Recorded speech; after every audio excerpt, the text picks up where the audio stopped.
Bonsoir messieurs, dames. Merci de votre présence ce soir pour la dernière conférence du premier cycle initié avec le comité d'histoire de la ville de Paris, consacré au lendemain de guerre.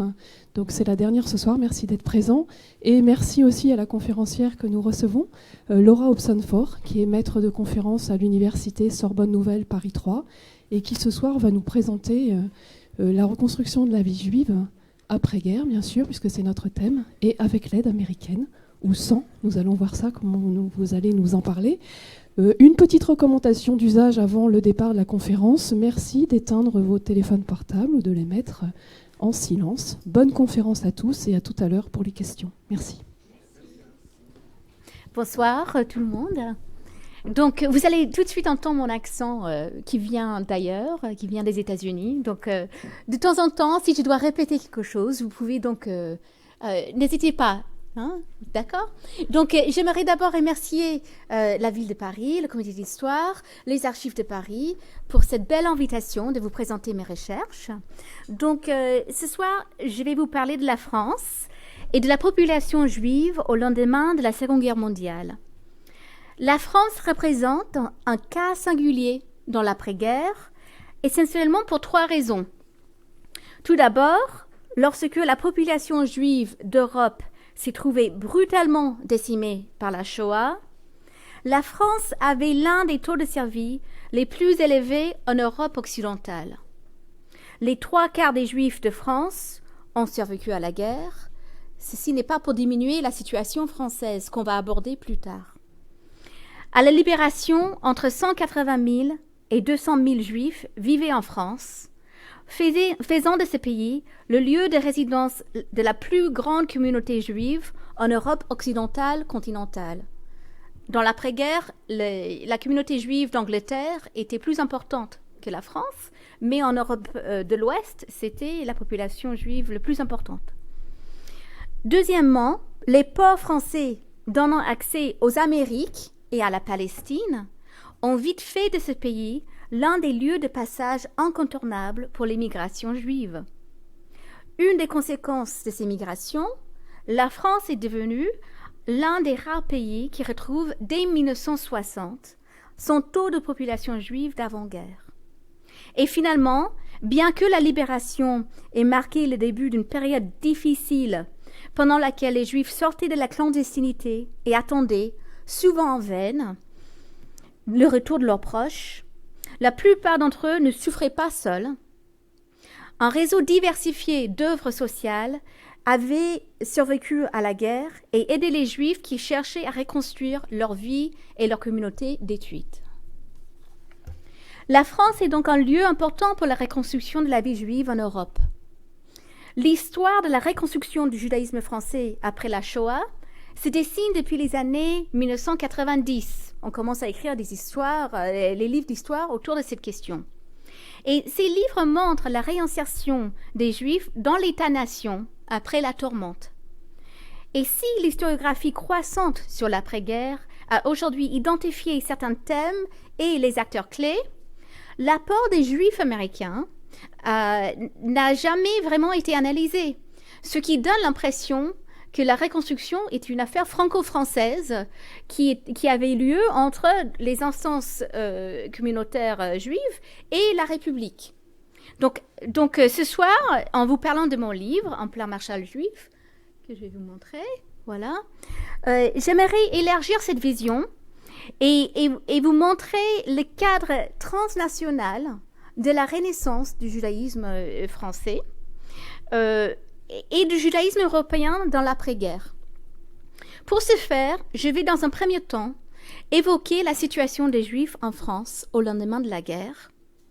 Ensuite, je vais aborder les acteurs de l'aide américaine en France, les soldats et les aumôniers de l'armée américaine, mais également les organisations, et je vais évoquer leur politique et essayer de vous expliquer leur influence en France.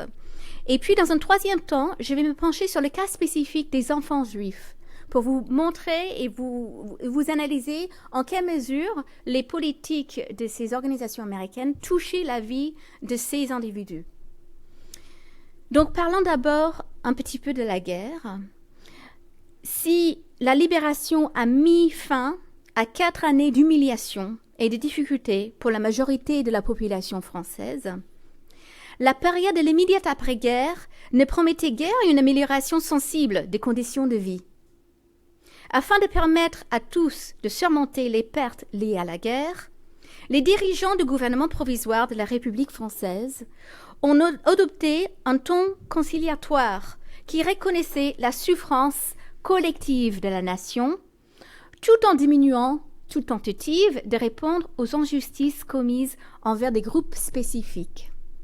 Pour les Juifs, les catégories raciales discriminatoires utilisées par Vichy avaient été annulées par l'arrêté du 9 août 1944, lequel supprimait donc une catégorie légale qui avait permis la mise en œuvre des persécutions. Techniquement, cet arrêté fournissait les fondements légaux permettant aux Juifs de jouir à nouveau de leurs pleins droits, mais elle contribuait également à effacer une catégorie légale dont les effets se faisaient encore bel et bien ressentir. Vous avez vu dans d'autres conférences, si vous avez suivi les conférences, à quel point donc cette période est difficile. En apparence, la condition des Juifs émergeant de la clandestinité ressemblait à celle de la majorité des Français. Comme il écrivait à Paris l'artiste qui n'est pas très connu, un artiste qui s'appelle Henri Schinzer, à son maître. Donc j'ai trouvé sa lettre dans les archives. Il a écrit une lettre en novembre 1944 qui décrivait très bien la situation des personnes à Paris. L'incapacité donc de trouver une chambre, le manque d'argent, de nourriture et de vêtements constituaient des préoccupations de premier ordre, le poussant à demander, tout comme ses compatriotes, comment vivre. Cependant, l'inquiétude dans la lettre d'Henri Schinzer indiquait une souffrance qui allait au-delà du matériel et qui tenait à l'expérience spécifique des Juifs pendant la Seconde Guerre mondiale. Pour ces derniers, la libération représentait la première d'une série de nombreux défis d'après-guerre, dans la mesure où, comme l'écrit Henri Schinzer, il aurait été impossible de prendre part à la joie collective. Et j'aimerais vous lire une partie de cette lettre, parce que je pense qu'elle montre très bien cette période. Donc, je vais vous le lire, si c'est trop petit à lire là. Donc, maintenant que par la faute des Boches maudits, je n'ai plus de parents, je n'ai plus d'amis, je n'ai plus d'argent, je dois dire qu'ici en France, jusqu'à présent, très peu de choses ont été instituées pour venir en aide aux Juifs en détresse. Seule l'initiative personnelle intervient. Le Juif pauvre partage sa pauvreté avec ses frères plus dépossédés que lui. Une grande solidarité juive est née de ces années mortelles. Chacun dans son malheur console son prochain. Il faut bien nous tenir, bien nous agripper, pour ne pas glisser dans le gouffre, je vous l'assure. Pourtant, nous sommes libres. Nous qui, durant 4 années de cruauté et d'obscurantisme, avons aspiré à ce jour sans plus espérer le voir, nous ne sommes pas à même d'en goûter le bonheur. Trop de morts, de sang, de souffrances hantent nos âmes. Pour les Juifs ayant survécu au génocide, la chose la plus importante était donc bien s'agripper pour ne pas glisser dans le gouffre. La mise en œuvre de la solution finale en France a modifié profondément la démographie de la population juive. Cette population comptait en 1940 autour de 330 000 individus. Au cours de la guerre, environ 76 000 Juifs ont été déportés vers les camps nazis depuis la France. De ces déportés, seuls 3%, c'est-à-dire 2560 personnes, sont revenues. L'implantation géographique de la population juive changeait également pendant la guerre, tandis que Paris abriterait... Merci. Donc, la majorité de la population juive française, depuis la fin du 19e siècle, on n'en comptait que 2000 personnes, sans compter les personnes qui se cachaient. Et donc, on peut estimer donc, environ 40 000 personnes juifs qui vivaient à Paris en août 1944. Pendant la guerre, les Juifs ont migré vers les villes de province, notamment en zone sud. Les Juifs parisiens rentraient progressivement chez eux à la fin des hostilités, mais la dispersion géographique dont la population juive française avait fait l'expérience pendant la guerre avait laissé des traces jusqu'à aujourd'hui. Dispersés et moins nombreux, les Juifs en France étaient également des survivants au génocide, et à ce titre, ils devaient faire face à des pertes dont les conséquences peuvent difficilement être résumées ou mesurées. Ellen Baer, donc vous connaissez bien son journal. Donc Ellen Baer, dans son journal, s'interroge, donc écrite en temps de guerre, avant sa propre déportation. Elle dit, les micros, là, c'est mieux? Ok, très bien. Donc Ellen Baer, elle écrit, en ce moment, nous vivons l'histoire. Ceux qui la réduiront en parole pourront bien faire les fiers. Sauront-ils ce qu'une ligne de leur exposé recouvre de souffrances individuelles? Et pourtant, nous n'avons d'autre moyen que les mots pour décrire ce qui s'est passé. Au-delà des chiffres rapportés plus tôt, les pertes humaines ont détruit des familles entières, laissant des enfants orphelins et des individus sans parents ni amis, dépourvus de tout réseau de relations susceptibles de les soutenir. En 1944, on estime à 5 à 15 000 le nombre d'orphelins juifs en attente d'être placés. Les membres de nombreuses familles recherchaient leurs êtres chers ou attendaient leur retour. D'autres s'avéraient dans l'incapacité de s'occuper de leurs enfants à cause des séquelles physiques ou psychologiques. Ces pertes humaines se mêlaient à des problèmes matériels.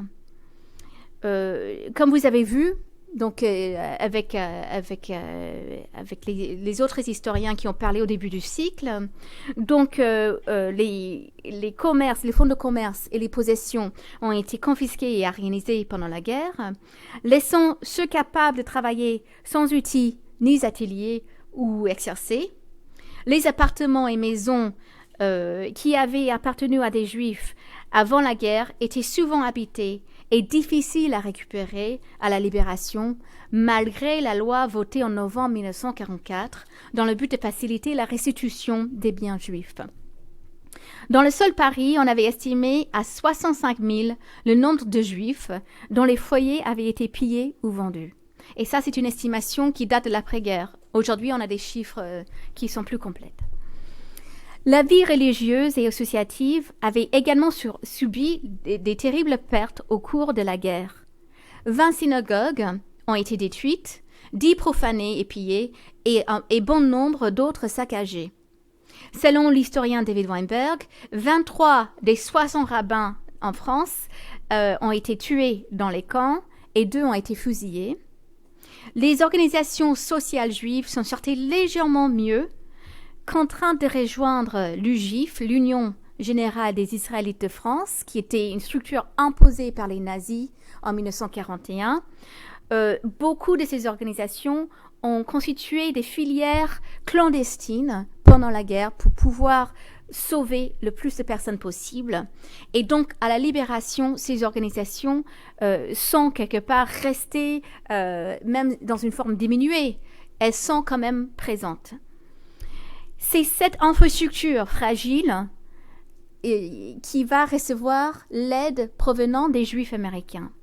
Donc maintenant qu'on a fait ce bilan qui est difficile à faire en tant qu'historien et difficile à écouter, on va comprendre donc pourquoi il y a de l'aide américaine qui vient donc des Juifs américains. Je ne parle pas du gouvernement américain, mais ce sont vraiment des organisations privées, la philanthropie privée qui se met en place à un moment, comme on a vu, où l'État n'a pas vraiment conscience de l'ampleur de la détresse de la population juive, mais aussi un moment où l'État est assez faible. L'État est en reconstruction, c'est une crise de reconstruction. Et donc, c'est cette question de comment se reconstruire pour les Juifs, surtout quand leur entourage et les familles sont si diminuées, c'est ça qui explique pourquoi cette aide est nécessaire. Donc, en fait, je vais maintenant aborder donc une deuxième partie qui porte sur les acteurs américains qui viennent en France Et en fait, dans un premier temps, ces personnes, déjà, elles sont aux États-Unis, et il y a, malgré ce qu'on peut dire, une grande action chez les Juifs américains pour agir, pour essayer d'éviter la Shoah, ce qu'on appelle aujourd'hui la Shoah. Ces efforts commencent dès 1933. D'accord ? On est en train de réécrire l'histoire pour essayer de montrer ces efforts ont bien lieu. Aujourd'hui, donc, ce qui se passe dans l'après-guerre, je vais vous évoquer de l'après-guerre. Et dans l'après-guerre, on voit, en continuité avec les périodes de la guerre, une mobilisation chez les Juifs américains, qui sont pour la plupart d'origine ashkénaze, c'est-à-dire d'Europe de l'Est. Donc, ça veut dire d'origine européenne. Beaucoup de ces personnes ont gardé des liens familiaux en Europe. Certains reviennent dans les années 30 en Pologne pour voir la famille. Il y a des va-et-vient, il y a des migrations de retour. Il y a donc des échanges qui sont en place. Et l'Europe n'est pas un endroit très, très distant et loin pour ces personnes. C'est très réel. C'est leur mère, leur père, leurs cousins qui sont là. Et donc, cela renforce la détermination chez les Juifs américains à restaurer la vie juive en Europe. La France, donc comme je vous ai dit, a une population juive sur l'échelle européenne qui est relativement importante.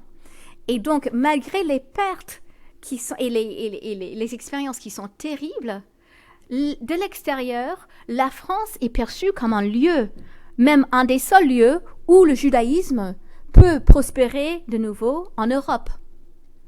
Et donc, c'est cette vue qui fait de Paris une plaque tournante pour les activités américaines de secours. Au début de la libération, ce sont les efforts individuels des aumôniers et des soldats juifs des forces armées américaines qui donnent des couvertures, de la nourriture et d'autres denrées de première nécessité. Et cela comble le vide séparant la fin des combats et l'arrivée des organisations qui vont mettre en place des programmes d'aide plus structurés.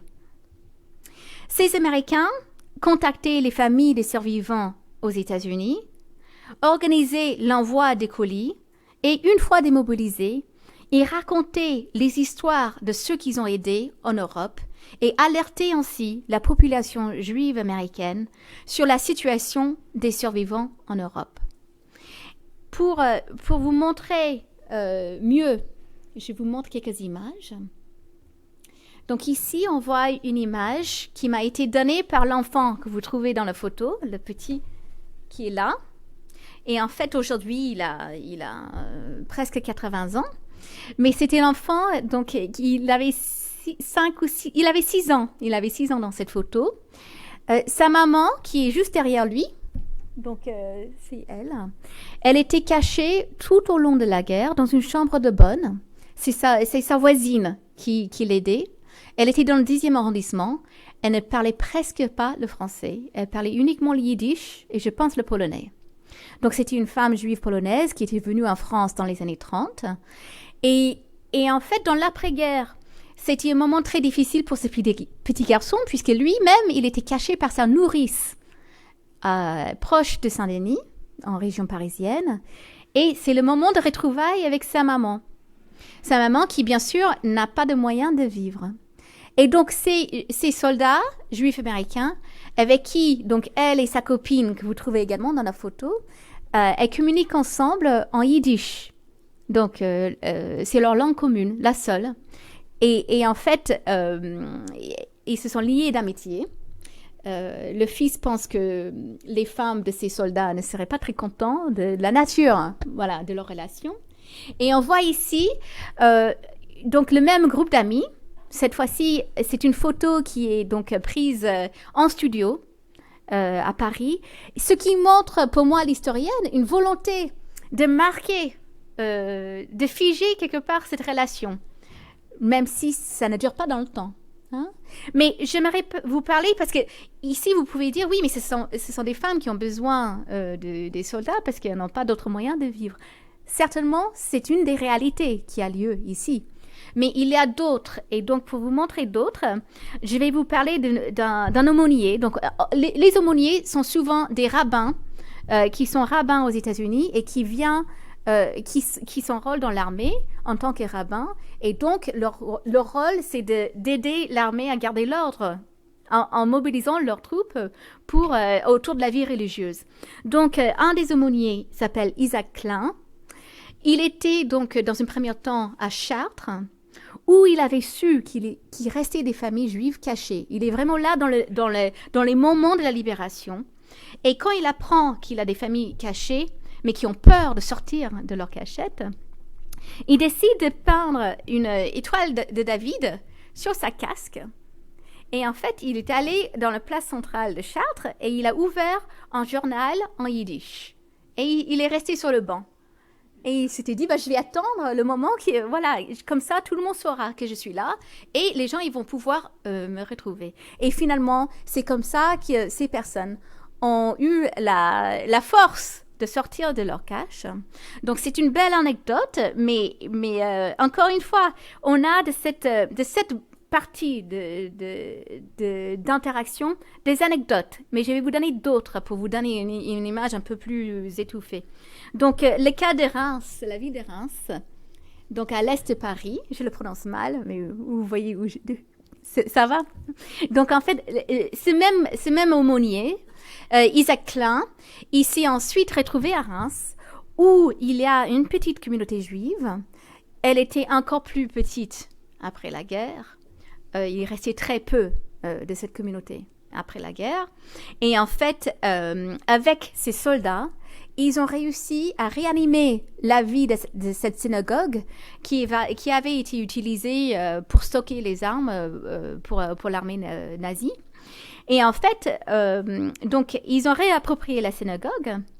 Ils ont fait venir pour les offices le vendredi soir 400 personnes, tous les vendredis soirs, leurs soldats, et ils ont organisé les cours d'instruction religieuse pour les enfants. Ici, l'image que je vous montre, ce sont des images des enfants qui restaient, mais tellement la communauté était petite. Déjà, elle était petite, mais là, elle est encore plus petite. Et vous voyez des personnes qui, en fait, les derniers rangs, ce sont des jeunes adultes qui avaient 35 ans. Donc, la jeunesse, ça s'est allé. C'était plus les enfants jusqu'à 20 ans. La notion de jeunesse a changé. Okay? Donc, en fait, ils ont organisé également les fêtes juives, et dont la fête de Pessah, qui s'appelle, donc, qui est la Pâque juive, pour vous expliquer. Et cette fête qui marque la fin de l'esclavage et la sortie d'Égypte dans la tradition juive avait un sens particulièrement fort dans ce printemps de 1945. Surtout car les prisonniers de guerre allemands ont été utilisés pour préparer le repas traditionnel, le Seder. Donc, ce sont les aumôniers américains ont pu utiliser donc ces prisonniers de guerre. Et lorsque ces derniers épluchaient le réfort, qui est un des plats pour le repas du Seder, les Allemands se sont mis à pleurer. Une anecdote qui m'a été racontée à plusieurs reprises par plusieurs personnes. Donc, un symbole très fort d'un nouvel ordre où ce sont des Allemands qui pleurent. Donc, cela a marqué vraiment les personnes de cette ville. Des relations fortes se sont tissées entre les Juifs rémois et les soldats juifs américains qui perdurent dans le temps. Donc, si je vous ai montré l'image des femmes et des hommes, ces relations-là, c'était le temps de la guerre, avec une arrêt nette, j'imagine, quand ces hommes se sont retournés à leur famille. Mais là, je vais vous montrer un autre cas de relation. Donc, c'est une petite fille qui n'est plus petite, mais la petite, donc, Denise Marks, qui avait les parents qui étaient très méfiants de ces soldats, puisque quand même, l'armée américaine, il avait eu quand même des vols, il a quand même une méfiance envers toute force occupante. Donc les Français sont méfiants et les Juifs sont méfiants, même si ce sont des soldats juifs. Il faut savoir que les différences franco-américaines restent en place tout au long de cette période, même si on est à l'échelle d'une communauté religieuse. Et donc cette petite fille, j'ai pu donc entrer en contact avec une des femmes de ces soldats qui m'a écrit et qui m'a dit la fierté de son mari. Lui, il n'était plus vivant, mais sa femme a dit qu'il était très fier quand la famille de cette petite fille a accepté qu'il amène manger une glace. Donc, en fait, cette petite fille, ces soldats, ils allaient souvent, presque tous les soirs, les familles juives rémois recevaient des soldats juifs américains chez eux. Il avait 3 ou 4 familles qui restaient avec les portes ouvertes. Et ces hommes donc, passaient beaucoup de temps dans sa famille, tellement que les relations se sont tissées. Et les enfants de cette femme sont allés aux États-Unis pour rencontrer les familles de ces soldats. Et ces soldats étaient présents au mariage des enfants de cette femme. Donc quand même, on voit que ça dure dans le temps. Mais quand même, l'aide apportée par les soldats et les aumôniers est improvisée et ponctuelle. Elle suscite quand même de l'espoir en attendant une réponse mieux organisée des organisations, notamment la plus importante, l'American Joint Distribution Committee, et en français, cette organisation est connue comme le mot le joint. Donc, le joint, je vais vous montrer le nom de ces organisations pour que vous ne vous perdez pas. C'est assez compliqué. Donc, vous allez voir. Donc, il avait le Joint, mais il avait bien d'autres organisations juives américaines en France.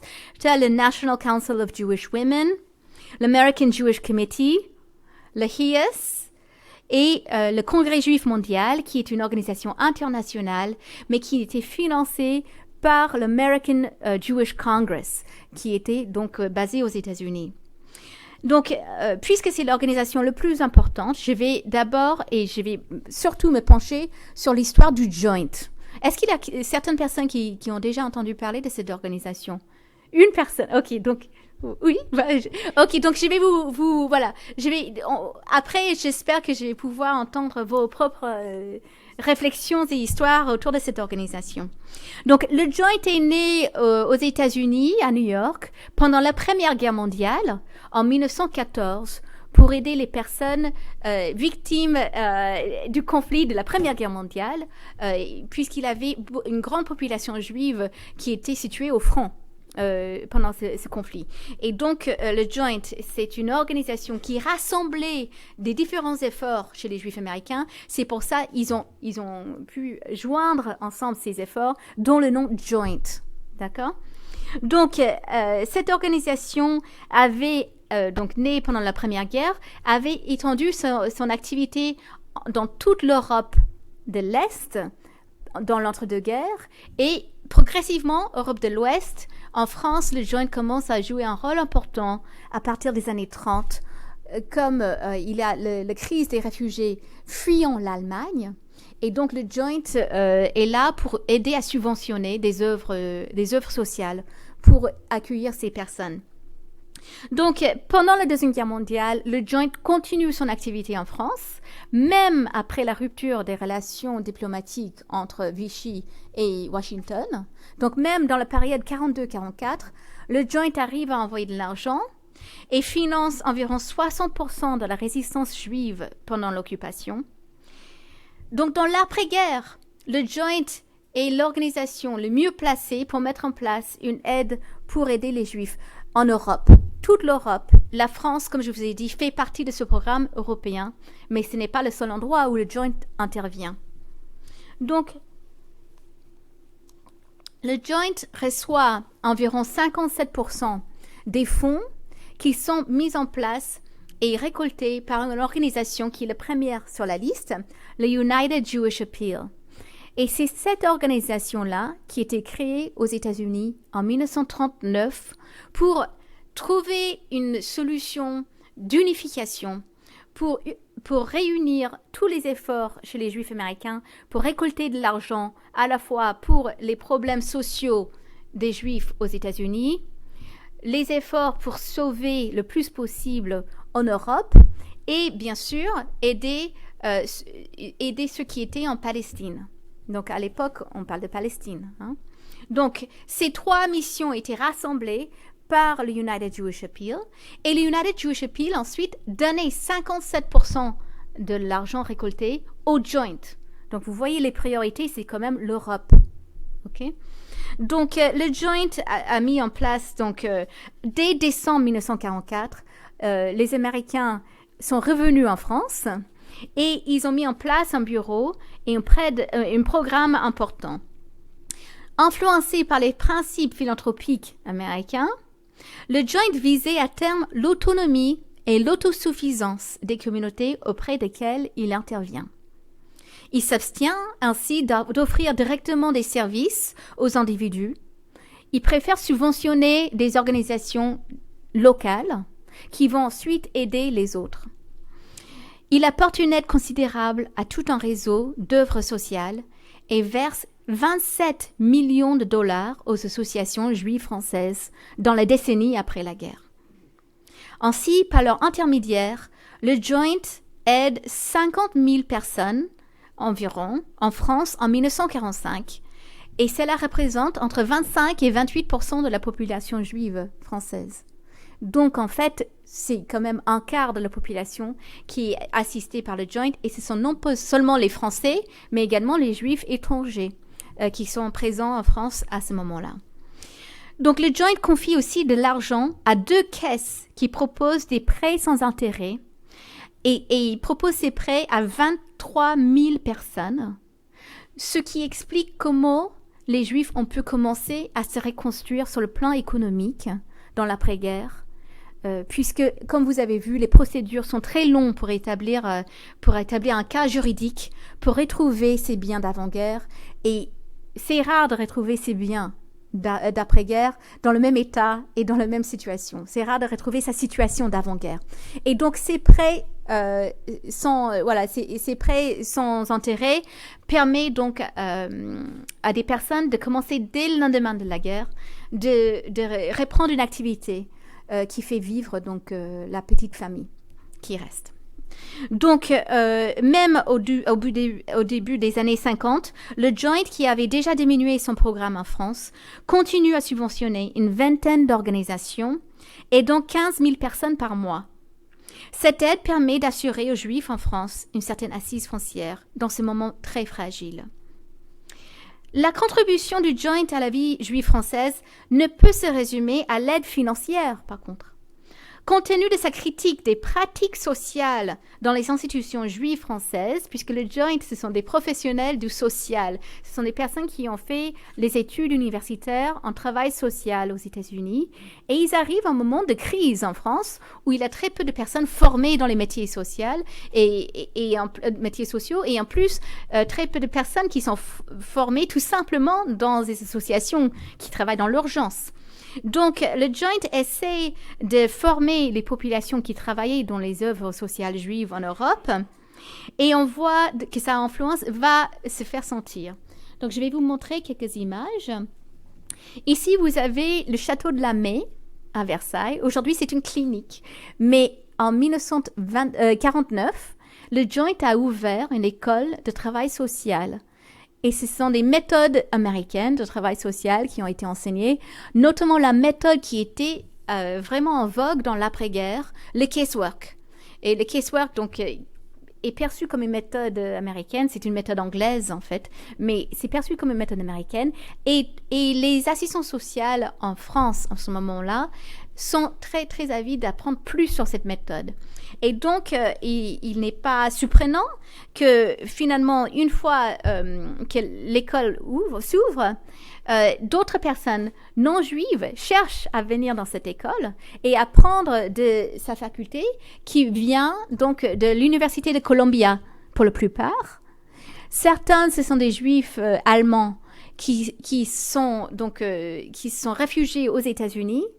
Ils ont refait une conversion professionnelle dans le travail social aux États-Unis et ils reviennent en France. Et puisque parfois ils avaient passé par la France pour aller aux États-Unis, donc ils parlaient français. Et les cours étaient en français. C'était une des choses le Joint tenait à ce que ça soit considéré comme une école française, même si tous les profs ne parlaient pas très bien le français. Et on voit ici donc une femme qui vient l'enseignante, elle s'appelle Frida Goldsmith. Elle est de Detroit et il paraît qu'elle ne parlait donc un français très très basique. On m'a dit, il n'avait ni le futur ni le passé que le présent. Voilà. Donc, quand même, donc les cours étaient en français. Je ne sais pas comment ils ont réussi à faire ça. Mais donc, c'est là où on voit que l'intérêt autour du travail social s'est étendu. Et c'est là où on voit une interaction plus large qu'au sein de la communauté juive. Donc, finalement, l'influence importante du joint est également illustrée par la mise en œuvre du concept de communauté. Donc, pour moi, j'ai déjà utilisé la phrase pendant cette communication de communauté. J'ai parlé de la communauté juive française. Mais ce n'est pas une phrase qu'on a toujours utilisée.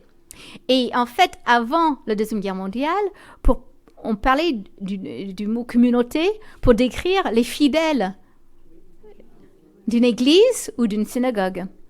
Et en fait, c'est à ce moment-là, autour de fin des années 40-50, que moi, j'ai marqué dans les archives que j'ai étudiées pour écrire ma thèse, qu'on s'est mis à utiliser cette expression. Et en fait, on voit en fait une conception américaine qui s'importe en France. Parce que communauté aux États-Unis implique donc un rassemblement de personnes unies par une identité et unies même s'il y a des différences. D'accord ? Donc, en fait, on voit aussi des structures qui amènent cette notion de communauté qui rassemble les groupes. Donc, aux États-Unis, ils sont pour le rassemblement parce que c'est plus efficace. Et puisque c'est une société influencée par l'idée d'efficacité à tout prix, si on se rassemble et on récolte des fonds une fois par an, c'est beaucoup plus efficace. Et donc, cette notion de récolter des fonds de façon efficace impose quelque part une centralisation.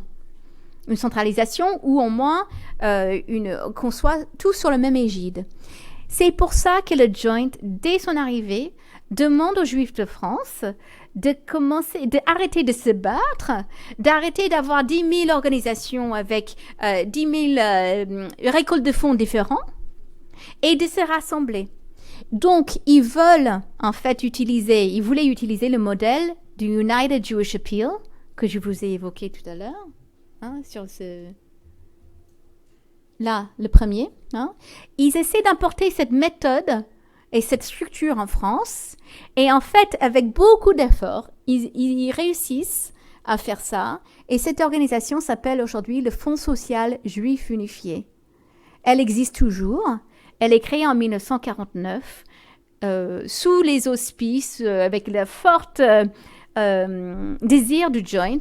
Mais ce sont les Juifs en France qui ont décidé finalement de mettre en œuvre Ils étaient d'accord avec le Joint. C'est pour ça qu'ils ont laissé faire, d'accord ? Mais sinon, il avait quand même des résistances. Donc, en fait, on voit aussi la création des centres communautaires. Les centres communautaires juifs que vous voyez à Paris et dans d'autres villes en France, c'est également une importation américaine. Et là aussi, le Joint a trouvé des financements pour ces structures, pour aider à rassembler des personnes juives de différentes idéologies, pour que cette communauté, qu'il y ait un lien entre ces personnes, malgré les différences idéologiques très fortes. D'accord ? Donc, le Joint n'est pas la seule organisation américaine en France pendant cette période, mais peut-être, si je vois que dans le temps, ça va, Oui, ça va. Donc, j'ai encore 20 minutes. OK. Donc, il y a d'autres organisations qui sont présentes, mais je pense qu'il est peut-être plus pertinent d'aborder la question des enfants. Parce que j'aimerais prendre mon temps pour vous expliquer la situation. Donc, je peux répondre aux questions sur ces autres organisations si vous avez des questions dans les questionnements. Donc, au cœur des enjeux de la reconstruction d'après-guerre, représentant à la fois un défi pour les œuvres sociales et le symbole d'avenir, les enfants occupent une place centrale dans les programmes des organisations juives américaines et juives françaises. Donc ici, j'aimerais analyser les grandes lignes de la politique du Joint autour de l'enfance juive. Arthur Greenlee, qui était le premier directeur du programme d'après-guerre du Joint en France, a poursuivi une politique qui semble au premier abord contradictoire. D'un côté, pour toucher le plus grand nombre de personnes dans le besoin, il a financé le maximum d'œuvres sociales juives. D'un autre côté, il s'est efforcé d'éliminer les doublons de services et encourager fortement, comme je vous ai dit, donc une efficacité, donc de fusionner les programmes qui étaient similaires. Il est intéressant de noter que les organisations travaillant auprès de l'enfance se sont échappées, dans un premier temps, aux efforts de centralisation du Joint. En effet, le devoir sacré d'honorer la mémoire des parents disparus semble avoir fourni un argument de taille en faveur du pluralisme dans le domaine de l'enfance, soutenant les revendications selon lesquelles même les voix les plus faibles avaient un droit d'existence.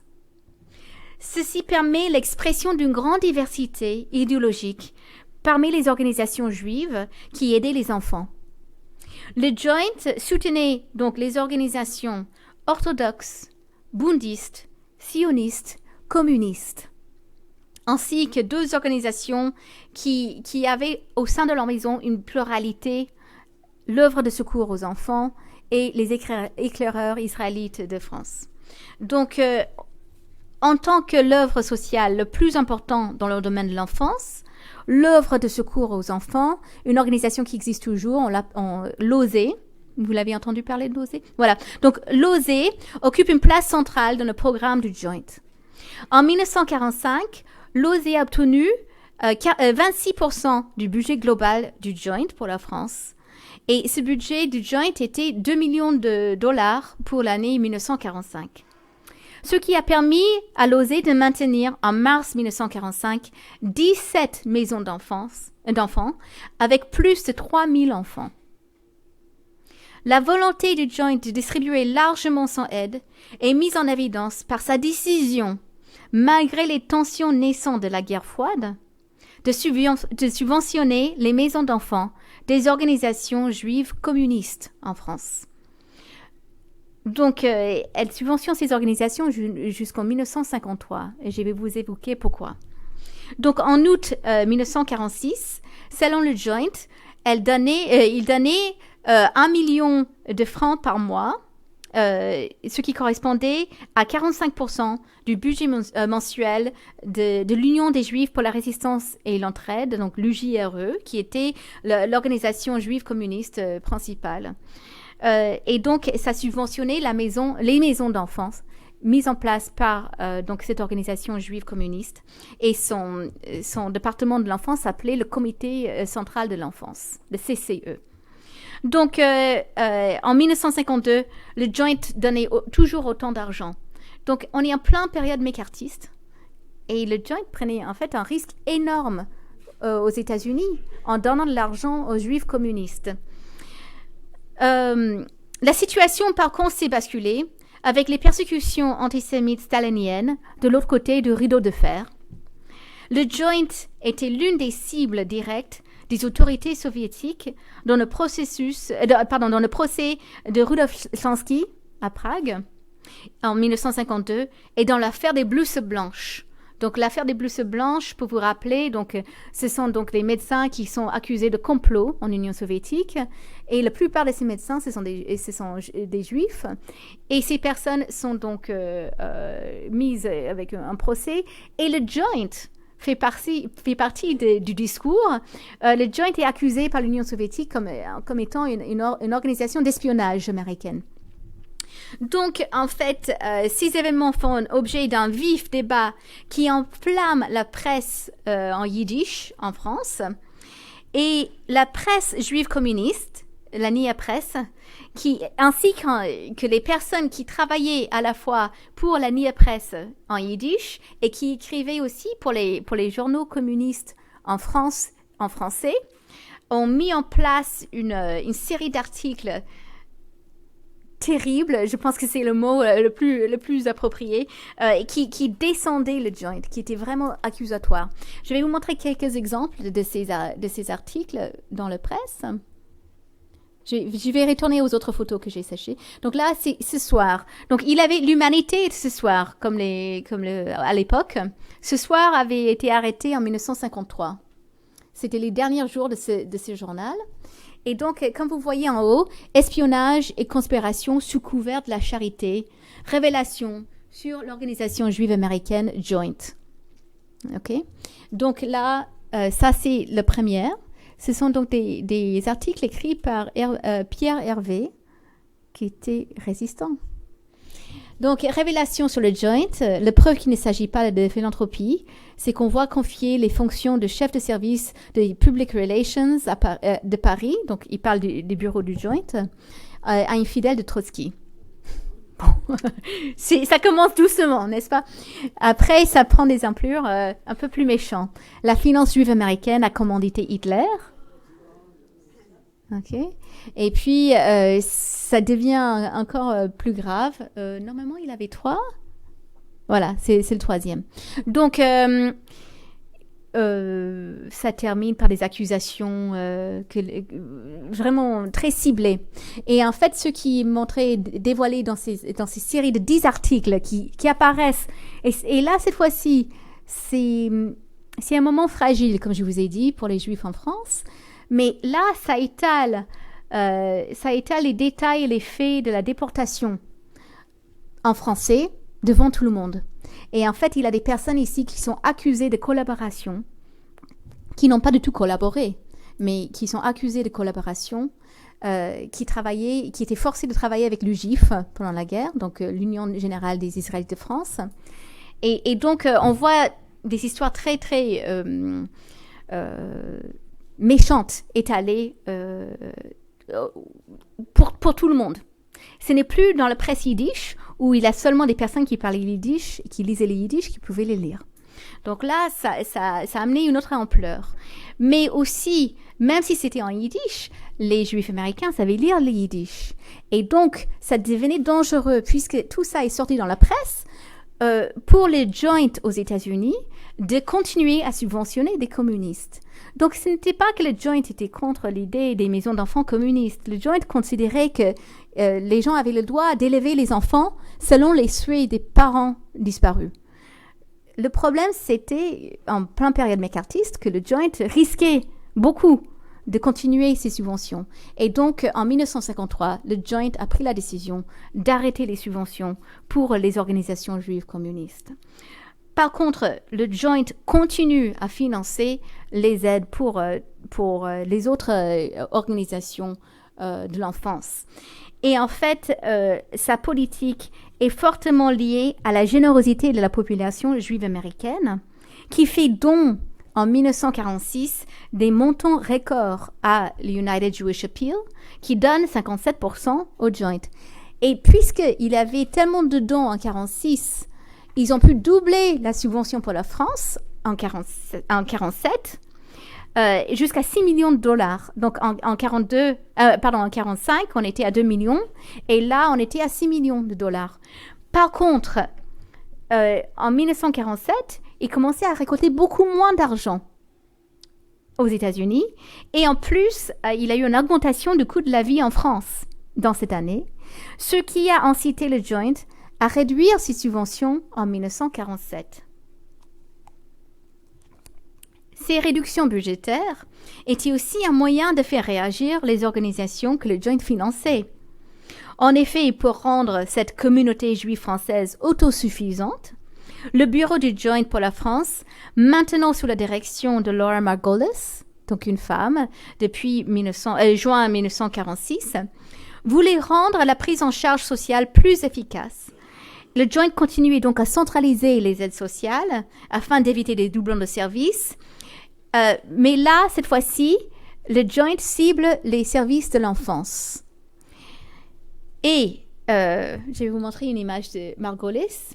Ici, vous le voyez avec Eleanor Roosevelt, qui était l'ancienne première dame des États-Unis. Donc, Roosevelt, elle était très, très impliquée pour sauver des enfants réfugiés. Qu'ils soient réfugiés juifs ou non juifs, pendant la Deuxième Guerre mondiale, était très, très impliquée pour les enfants. Et donc, dans l'après-guerre, elle était invitée à venir donc en France et elle est venue visiter les programmes subventionnés par le Joint.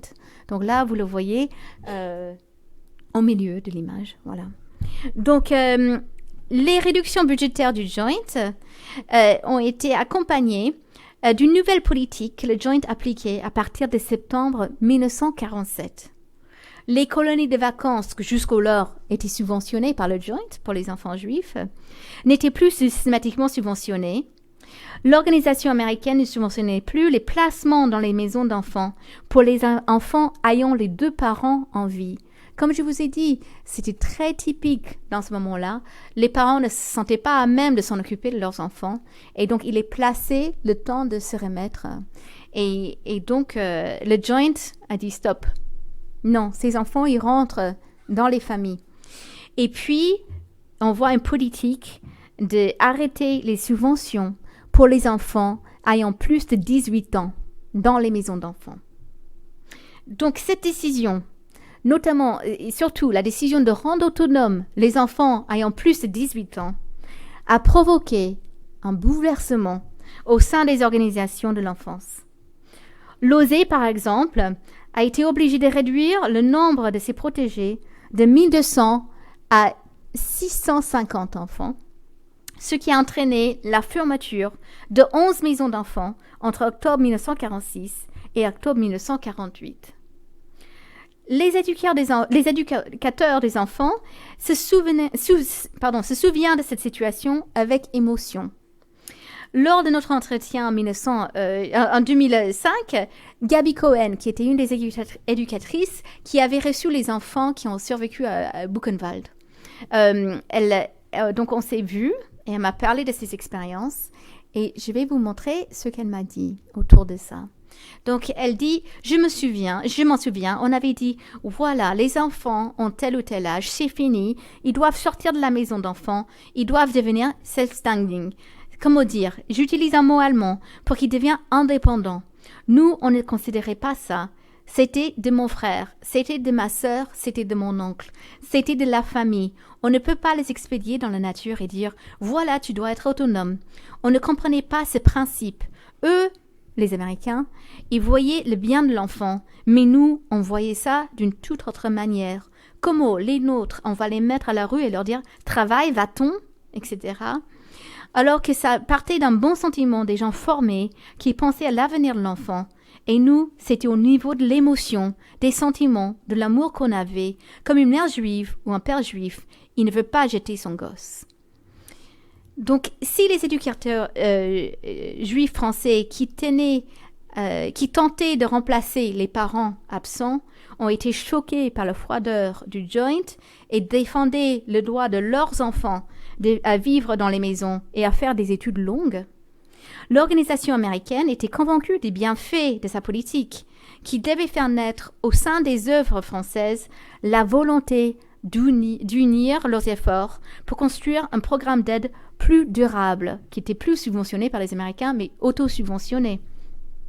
Ce qui reste moins connu est le fait que le Joint, tout en ayant un discours très très dur, a cherché une solution pour les jeunes femmes de plus de 18 ans.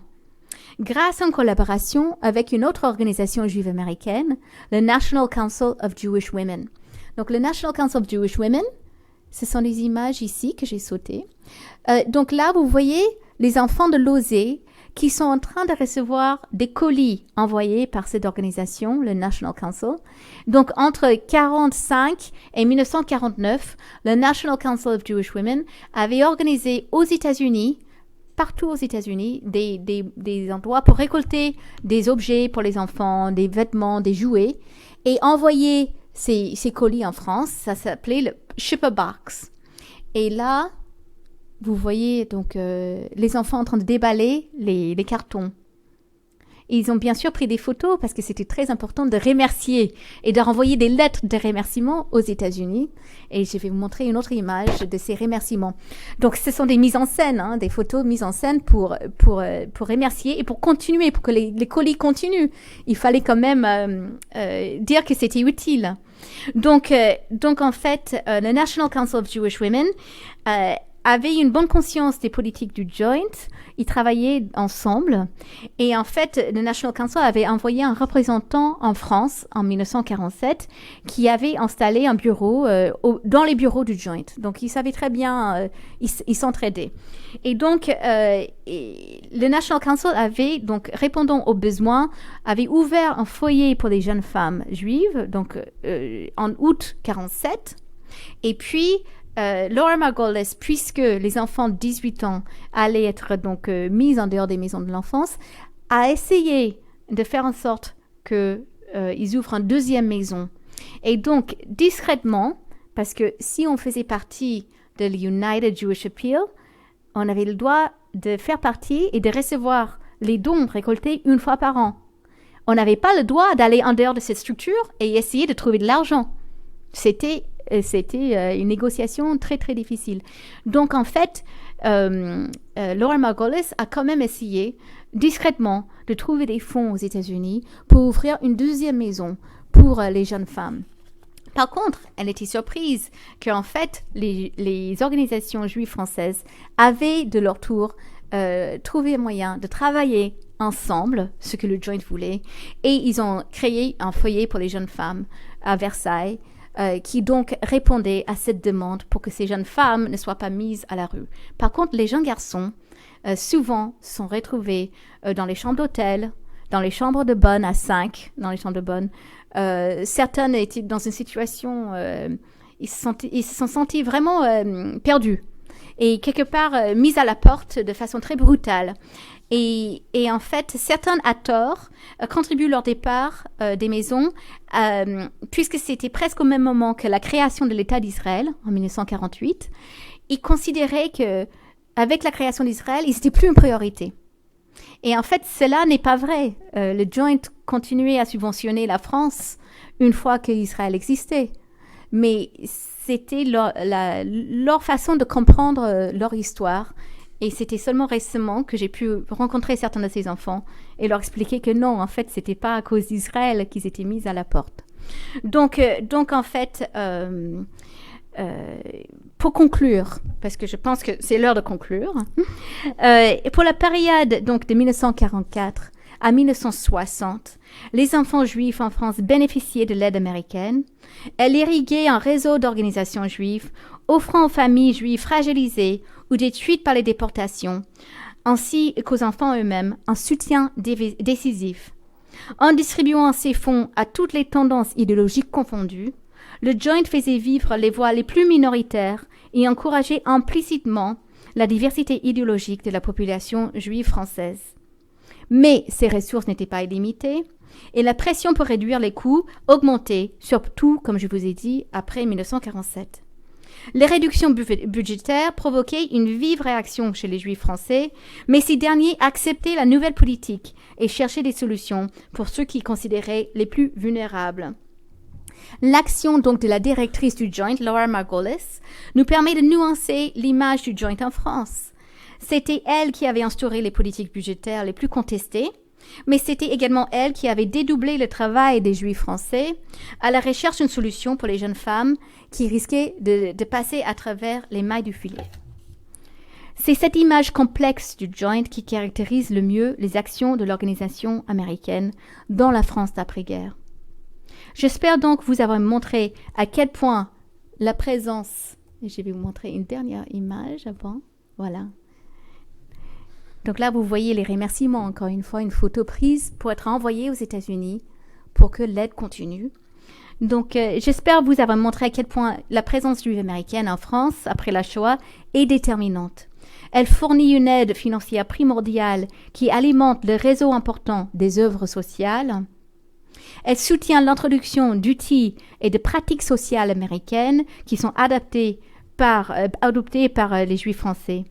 Ce plan Marshall juif témoigne que la reconstruction de la vie juive française après la Shoah représente bien un processus transnational et non seulement une affaire franco-française.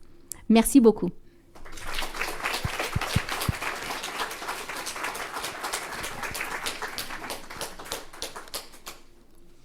Merci beaucoup à Laura pour cette intervention et cet éclairage sur, en effet, une partie pas très connue de l'aide, en effet, à la reconstruction après-guerre de populations juives. Merci beaucoup. Je voulais signaler l'existence de l'ouvrage de Laura, qui a été, donc c'est sa thèse qui a été publiée, un plan Marshall juif, qui est malheureusement épuisé. Donc là, il y a quelques exemplaires qui sont en vente. Donc je ne vous suggère pas de vous précipiter parce qu'il faut maintenant passer aux questions. Donc merci de lever la main puisque la conférence est enregistrée, afin que vos questions soient bien enregistrées avant la réponse de Laura. Merci. Bonjour, je me présente, j'ai été éducatrice dans une maison d'enfants de Lauzet. Ah, super. De 59 à 64, 65. D'accord. Mais vous n'avez pas mentionné, parce qu'il y avait aussi une œuvre qui s'appelait Les Maisons de Rothschild. D'accord. Et qui avait un centre qui se trouvait vers Pontoise. Et donc, ces biens et ces dons, on les recevait encore en 59. Oui. On recevait des colis d'aliments, donc des boîtes de conserve, de pâté. On disait que c'était des singes à l'époque, on ne savait pas trop. Du saucisson cachère et des vêtements aussi qu'on envoyait pour habiller les jeunes. Mais il est vrai aussi que à 18 ans, les enfants, ils étaient scolarisés dans le village, dans la ville. Ils allaient au lycée aussi, mais qu'à 18 ans, on leur demandait de partir. Et c'était très douloureux pour eux, même après le temps, très douloureux pour eux parce que leurs parents, certains, ne pouvaient plus les prendre en charge étant donné qu'ils n'avaient pas été bien logés, ils étaient encore à l'hôtel depuis le temps, qu'ils n'avaient pas été secourus assez suffisamment. Donc ces jeunes, ils se retrouvaient dans la rue et malheureusement, il y en a beaucoup de filles qui ont été tombées dans la prostitution. Exactement. Et donc voilà. Et moi, je sais que quand j'ai quitté Lauzet, quelques années après, j'ai hébergé encore des jeunes chez moi, même si j'étais petitement logée. J'ai hébergé une jeune pour ne pas qu'elle tombe dans la prostitution. Parce qu'on ne leur donnait pas d'argent, elle n'avait plus rien, elle quittait l'école et elle se trouvait sans rien. Oui. Et pas d'aide et pas de soutien. Et les assistances sociales, il n'y en avait pas à l'époque. Enfin bon, qui se chargeaient de ce genre de problème. Oui, tout à fait. C'est pour ça que les garçons, ils partaient, on ne savait plus ce qu'ils devenaient. Pareil. Oui. Non, je ne sais pas ce qu'ils sont devenus, les garçons, malheureusement. Les garçons, certains ont eu des scolarités compliquées. Oui. Certains que j'ai connus, peut-être qu'on connaît les mêmes personnes de cette période, se sont retrouvés. En fait, ce qui se passe dans cette infrastructure juive, il y a aussi l'immigration avec la décolonisation d'Afrique du Nord. L'immigration juive d'Afrique du Nord commence à arriver dans cette même infrastructure. Et donc, dans un certain moment, j'imagine que vous avez commencé à recevoir des enfants provenant de Maroc, plus tard d'Algérie, beaucoup plus tard. Mais vous étiez là entre 59... et 65. Oui, donc vous avez vu peut-être aussi un changement dans la population, dans les maisons à Lauzet. Oui. Et donc certains des enfants que je connais sont issus donc de cette immigration qui à la fin ils se sont cachés pour ne pas servir dans la guerre d'Algérie. Et donc se retrouver en fait sans papier. Ils se sont retrouvés sans papier à la fin de tout ça. Oui, excusez-moi, mais il y avait aussi des jeunes, par exemple, qui repartaient sur Paris parce que les maisons étaient en banlieue, qui se retrouvaient sur Paris et qui pensaient retrouver leur famille, parce que c'était les week-ends où ils pouvaient retourner dans leur famille, mais ils n'étaient pas accompagnés, donc on les laissait partir.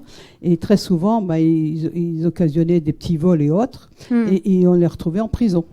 Oui. Et en prison, dans des cellules avec des adultes. Oui. Donc après, on les ramassait à la petite cuillère quand ils ressortaient. C'était très douloureux pour nous aussi parce qu'on n'avait pas de moyens, on ne savait pas quoi faire. Et c'est que beaucoup plus tard que l'État a commencé à subventionner ce genre de maisons et que les dons sont arrêtés. Oui. Le Joint continue à aider jusqu'en facilement 64, même les années 70. Ah oui.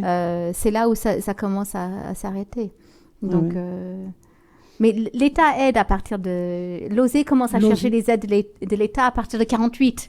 Mais elle ne les a pas eu tout de suite, parce qu'à l'époque où j'y étais, l'État ne donnait pas beaucoup d'argent. Hein. D'abord, on était très, très peu payés. Hein, on était nourris-logés dans des chambres, c'est tout. Hein. Oui. Ou alors dans les dortoirs, il y avait une chambre de veille et on habitait là avec les enfants.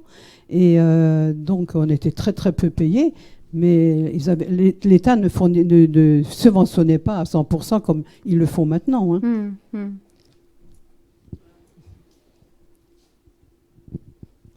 Merci, madame, pour votre intervention. Monsieur ?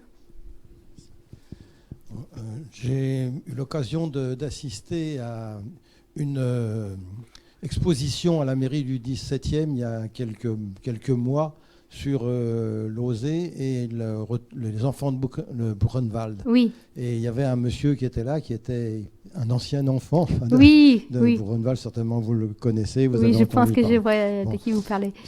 Là n'est pas ma question. Vous avez parlé des Juifs communistes. Oui. Alors, en 1946-47, par là, d'après les élections en France, il y avait presque 40% de communistes, je crois. Est-ce que dans la communauté juive, il y avait à peu près cette proportion? Parce que je découvre ça, vous voyez. Moi. Il avait même peut-être... oui, c'était une des idéologies les plus importantes dans l'après-guerre, comme pour le reste de la population. Je ne peux pas vous dire combien de juifs étaient communistes avec une comparaison avec les chiffres pour la population générale, puisque les statistiques ethniques ou religieuses ne sont pas prises après la guerre. Mais je peux vous dire que la presse en yiddish, le plus circulé était des tendances communistes, la Nia Presse. Et il y a d'autres journaux en yiddish, mais qui sont socialistes et très, très virulents anticommunistes, et bundistes, qui est une autre tendance qui est plus compliquée à expliquer. Je peux répondre à vos questions si vous avez, mais ce sont des micro-tendances. Donc une guerre entre ces journaux, mais les communistes étaient très, très représentés, oui.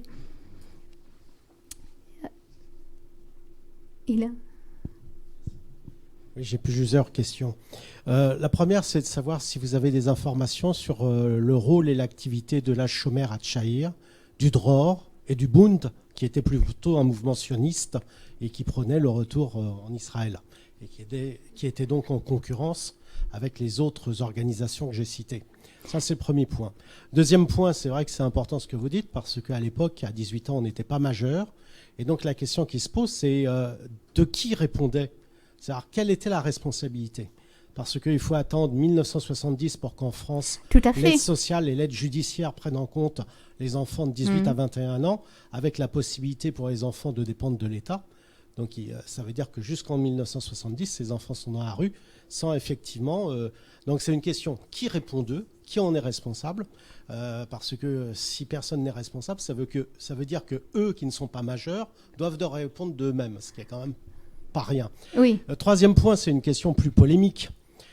C'est que les États-Unis d'Amérique avaient prévu de gérer la France en 1944 comme un protectorat. Ils avaient battu monnaie et ils avaient donc toute une série de responsables militaires qui devaient gérer les régions françaises. C'est De Gaulle qui, en allant en Normandie et en étant adoubé par la population française, va contraindre la technostructure américaine à faire marche arrière. Et c'est donc les relations tendues et en même temps amicales entre la France et les États-Unis d'Amérique, parce que c'est une vieille histoire entre nos deux pays, qui fait que le plan Marshall va se mettre en place. Et ma question, c'est de savoir si les Juifs américains qui ont aidé les Juifs français, ils n'avaient pas non plus cette idée de est-ce qu'on ne peut pas importer en France un modèle américain ? Parce que c'est bien la question qui se pose entre les États-Unis d'Amérique et la France depuis très longtemps. C'est qu'on est dans une fascination et en même temps une répulsion parce que nos deux modèles sont proches et en même temps éloignés. Par exemple, sur la question de Dieu et la laïcité, ce qui est quand même une césure par rapport à ces deux pays. Oui.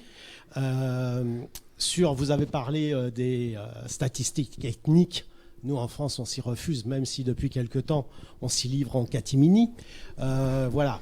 Donc, est-ce que vous avez, des éléments sur effectivement le plan d'aide américain et sur la manière dont les États-Unis pensaient administrer la France? Et est-ce qu'au niveau des œuvres juives américaines, il y avait aussi une idée qui allait dans ce sens-là? C'est-à-dire, est-ce qu'on peut importer une essence idéologique américaine dans ce qui était la plus grande communauté juive et qui constituait donc une tête de pont en Europe? Oui, mais ça, merci parce que vous posez donc 3 questions qui sont donc j'ai retenu la dernière en premier. Donc je pense que vous avez mis justement soulevé quelque chose de très sensible, qui est ces tensions franco-américaines qui existaient sur le plan national à la libération, avec cette idée qu'on découvre maintenant qu'ils avaient donc imprimé de l'argent, qu'ils avaient l'idée que De Gaulle n'était pas un dirigeant légitime puisqu'il n'était pas élu. Et donc une méfiance envers De Gaulle, ce qui allait donc contre les volontés de la population française. Mais comment juger cette volonté sans élection? Et donc une méfiance du côté américain, une peur du communisme aussi, qui est très forte. La population française, donc comme vous avez évoqué, très fortement communiste en cette après-guerre. Et en fait, donc une situation nationale qu'on voit à l'échelle de la population juive dans ce programme d'aide. Et si j'ai choisi le titre en plan Marshall juif, c'est ce n'est pas pour dire que c'est beau, comment c'est sympa que les Américains donnent de l'aide aux Français. C'est pour montrer l'ambiguïté de cette aide, mais sans vouloir être réconstructionniste et de dire que les Américains voulaient tout contrôler, transformer, comme on peut voir ici, on voit ici ce type de logique. Il n'y a pas une effort sournoise d'importer une idéologie américaine. Par contre, malgré eux, ces organisations amènent un bagage intellectuel et un savoir-faire qui est fait pour dire « mais c'est mal organisé ici. On va leur montrer comment on fait chez nous. » C'est plutôt ça la logique du joint.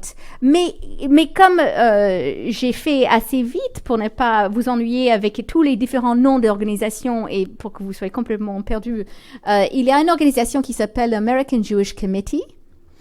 Et donc ces organisations, donc je vous ai parlé du joint qui avait une mission qui n'était pas apolitique, mais qui se disait apolitique. Finalement, quand on aide quelqu'un, ce n'est jamais apolitique. Puisque finalement, en prenant la décision d'aider tout le monde, ça c'est une décision politique. C'est de soutenir une diversité de pensée. Donc en soi, ça c'est une prise de position. Mais le joint n'avait pas une mission politique, mais une mission sociale. Par contre, l'American Jewish Committee, le Congrès juif mondial, le Jewish Labor Committee, c'était des organisations qui avaient quand même un désir de soutenir une certaine idéologie politique. Donc, l'American Jewish Committee, c'était des juifs, on appellerait ces personnes, ici on est historien et on distingue quelque part, depuis les livres de Dominique Schnapper, entre des juifs et les israélites. Les israélites étant français de confession israélite. C'est-à-dire que sur le premier plan, ils sont français en public, juifs dans le privé, et jamais il y a un mélange entre ces deux. D'accord? La sphère privée reste privée. Et en fait, donc, quand ces personnes revendiquent des droits, ce sont des droits civiques pour tout le monde parce qu'on est français, point, ou parce qu'on est américain. Donc, l'American Jewish Committee, c'était exactement cette attitude-là. Par contre, c'était des personnes qui voulaient démontrer aux États-Unis que les Juifs n'étaient pas tous communistes. Et donc, puisqu'ils étaient très engagés dans la bataille de guerre froide contre les accusations qui étaient faites contre les Juifs américains, que tous les Juifs, ce sont des radicaux, et tous les Juifs sont communistes. Donc, l'American Jewish Committee était engagé pour essayer de convaincre les non-Juifs que pas tous les Juifs étaient communistes, A, et B, si certains Juifs étaient communistes, il fallait qu'ils soient mieux informés, et donc ils créaient des magazines et des publications. Donc, en France, l'American Jewish Committee a ouvert un bureau et a rédigé des rapports. Ces rapports étaient, par exemple, sur le mouvement poujadiste. Et ils essayaient de faire monter ces rapports dans les sphères diplomatiques à l'ambassade américaine pour influencer les décisions politiques et les prises de position pour que pour défendre quelque part la situation des Juifs. Bien sûr, le poujadisme a fait bien peur après, donc poujadisme, donc populiste, antisémite, a fait bien peur dans les années 50. Et donc pour informer des sphères diplomatiques américaines, l'American Jewish Committee rédigeait ces rapports et soulevait en fait une jeune engagée dans le mouvement poujadiste, un jeune Jean-Marie Le Pen, qui semblait particulièrement dangereux. Donc, en fait, parfois, c'était des observations bien pertinentes. Et en fait, on voit aussi, donc, American Jewish Committee a publié une magazine qui s'appelait Évidence. Et cette magazine avait une petite circulation de peut-être 3000 exemplaires.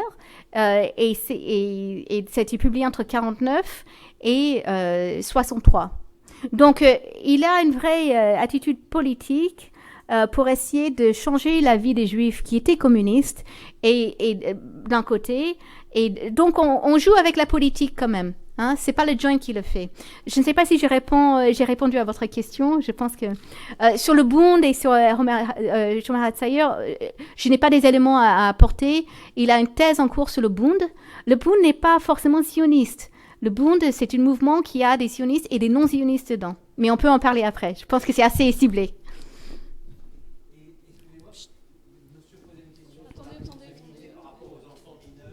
Oui, sur les enfants mineurs. C'est une très bonne question. C'est vrai que non seulement j'ai essayé de creuser pour essayer de comprendre, est-ce que c'était une différence culturelle, puisqu'aux États-Unis, à l'âge de 18 ans, on quitte la maison et on va à l'université. Donc 18 ans, c'est la fin de l'enfance. Mais à cette époque-là, aujourd'hui c'est le cas, à cette époque-là, c'était effectivement l'âge où on partait à l'université, si on partait à l'université, mais c'était toujours pas la majorité. La majorité aux États-Unis est changée comme en France dans les années 70. À cette époque-là, la majorité, c'est 21 ans. Donc en fait, ce n'est pas une différence culturelle où 18 ans, c'est la majorité. Ce n'est pas ça. Donc, je pense que c'est un moment flou. Ces enfants, ils n'ont pas vraiment une parole... une voix audible. Donc, qui peut les défendre si ce n'est pas ces organisations ou les parents? Et parfois, les parents, dans la plupart des cas, les parents ne sont plus là. Les parents sont déportés. Donc, on parle des êtres qui sont très fragiles, qui font les petits vols ou qui font des bêtises. Et puis aussi, parce que ce sont des enfants de 18 ans et qui ne fait pas de bêtises à 18 ans. Mais ce sont des enfants qui sont particulièrement fragiles. Et le taux de prostitution en France, dans l'immédiate libération, est surprenant. Ils ont fermé les maisons closes en 1946. Et donc, avec la fermeture des maisons closes, on voit qu'une transformation de la structure de prostitution à Paris et en France. Et donc, ça devient une affaire de rue, dans la rue. Et dans les chambres d'hôtel privées. Mais ce n'est plus dans les circonstances plus institutionnalisées et donc parfois on peut considérer un peu plus en sécurité pour des femmes, si on peut parler comme ça. Je ne sais pas si c'est une amélioration ou non, mais de toute façon le taux de prostitution dans l'après-guerre est quand même croissante. Donc, c'est un vrai danger pour ces jeunes femmes de 18 ans. Et la volonté de protéger les femmes et pas les garçons peut se justifier par ce contexte.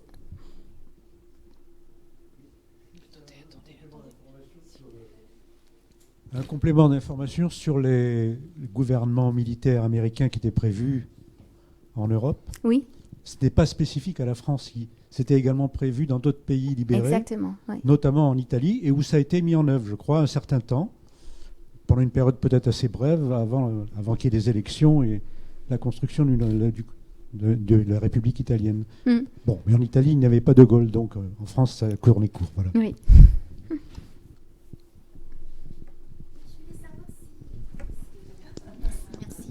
Je voulais savoir si le Joint a quand même des connexions avec la Croix-Rouge ou des grandes institutions comme ça, et s'il y avait quand même des contributeurs qui n'étaient pas juifs. Oui. Alors, c'est une très belle question parce que ça montre aussi à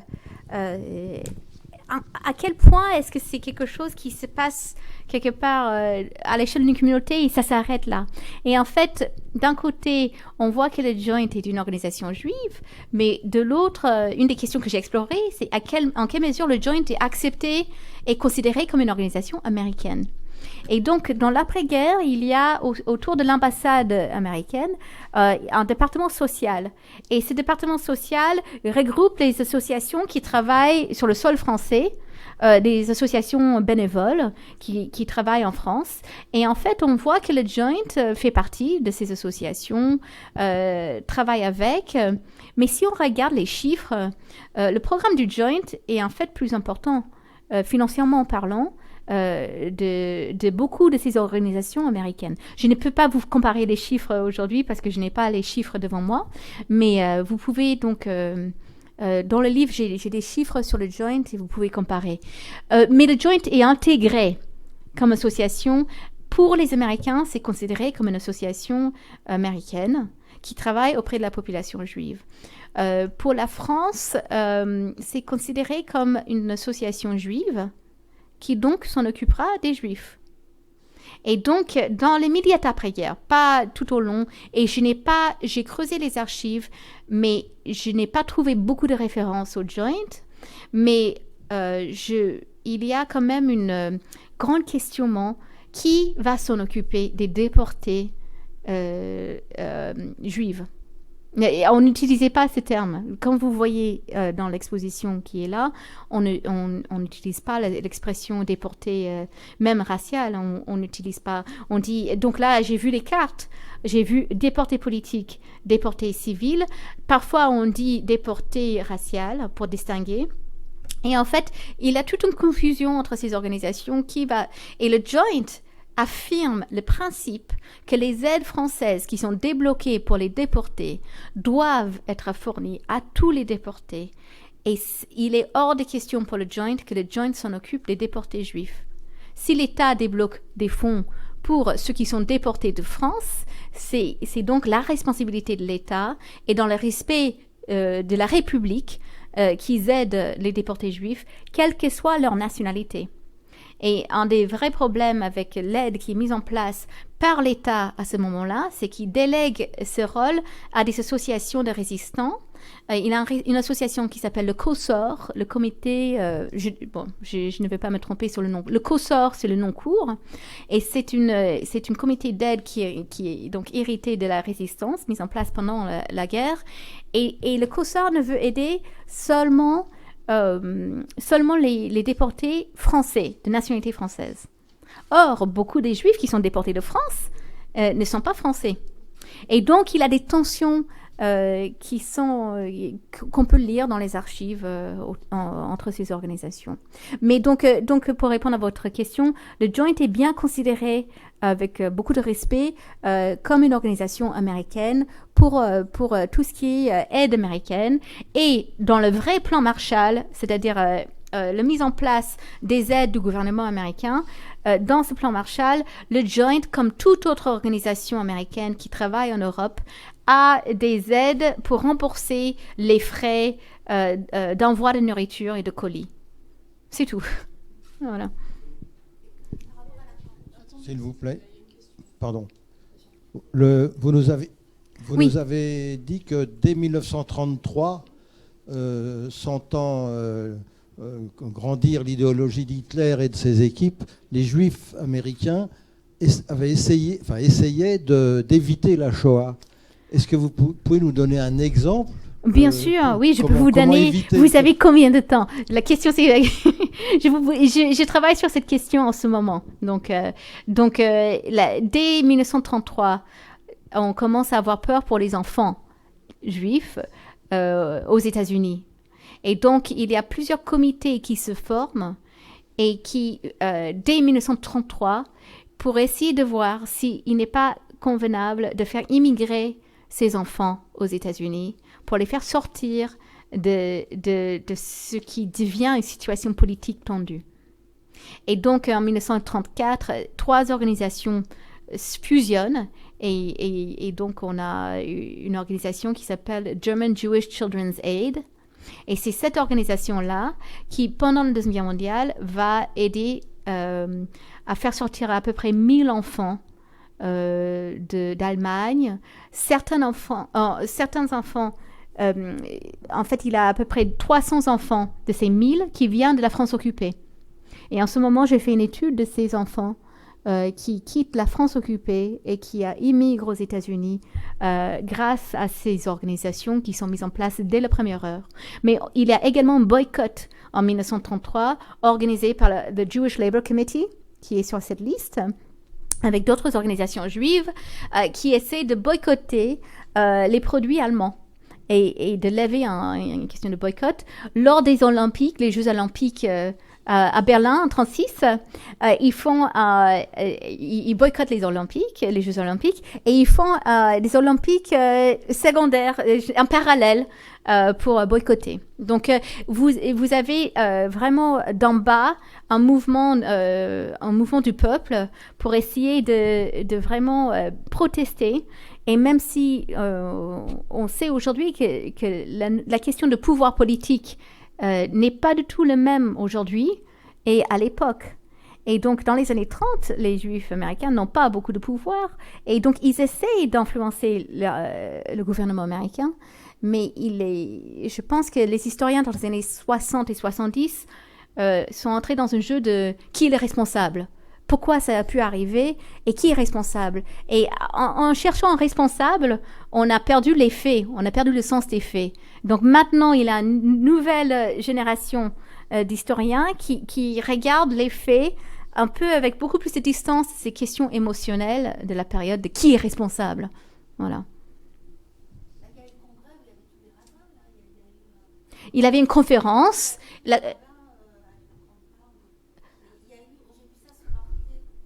Je ne sais pas si on a vu le même documentaire, mais il y a beaucoup de...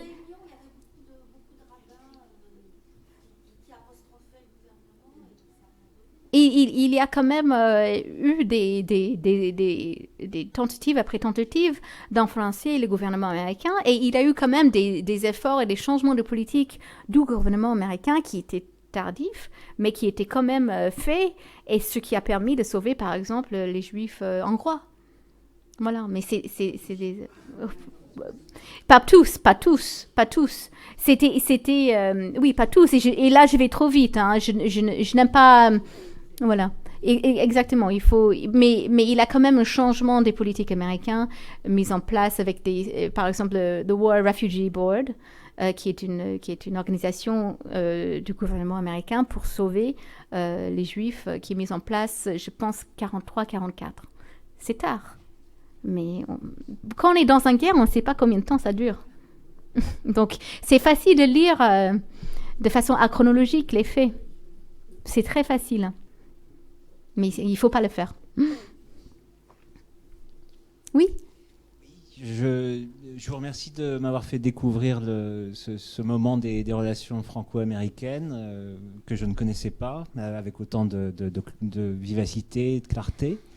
Et je voudrais vous demander si vous pouvez nous indiquer des films français ou américains, des films de fiction ou documentaires dans lesquels on trouve des références ou une évocation de ces faits, de ces épisodes. Il y a un film très beau qui s'appelle La Maison de Nina. Vous l'avez vu, peut-être entendu parler de ce film ? Ce film, La Maison de Nina. Donc, c'est un film qui est basé sur les maisons d'enfants de Lausée. Et il a Agnès Jaoui qui est l'actrice principale. Oui. Et donc, en fait, pour tout vous dire, la personne que j'ai interviewée, Gaby Cohen, c'est la personne, elle s'appelait Nini. Les enfants l'appelaient Nini. Et en fait, La Maison de Nina, c'est en fait basé sur l'histoire de Gaby Cohen, grosso modo. Voilà. Après, elle s'est pas reconnue dans le film. Quand elle avait vu le film, elle était même choquée. Mais La Maison de Nina, c'est un très beau film qui montre cette ambiance d'après-guerre. Je pense que c'est quelque chose que je peux recommander. Est-ce qu'il y a encore une question ? Ce n'est pas tout à fait une question, c'est un remerciement, un de plus. Merci beaucoup pour toutes ces précisions. Et en particulier, d'avoir fait référence à la petite exposition qui est là dans le hall. Et il se fait que je m'en occupe accessoirement, je porte ces cartons. Bon.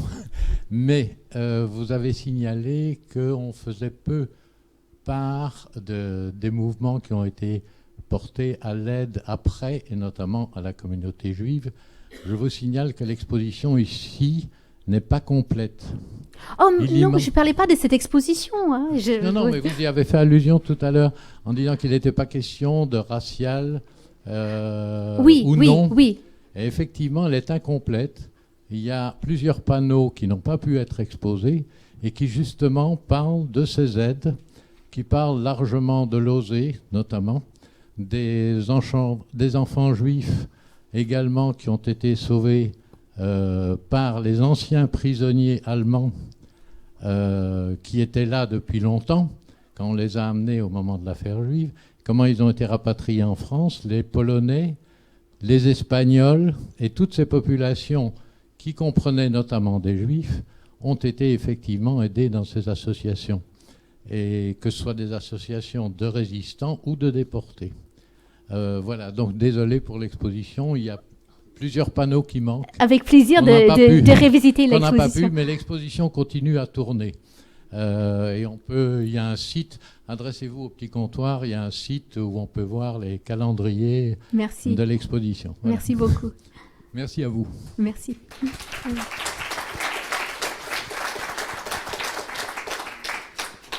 Merci beaucoup, messieurs, dames, de votre présence encore. Je vous souhaite une bonne soirée et je vous rappelle le prochain cycle qui démarrera en février 2016 et qui sera consacré aux arts du superflu.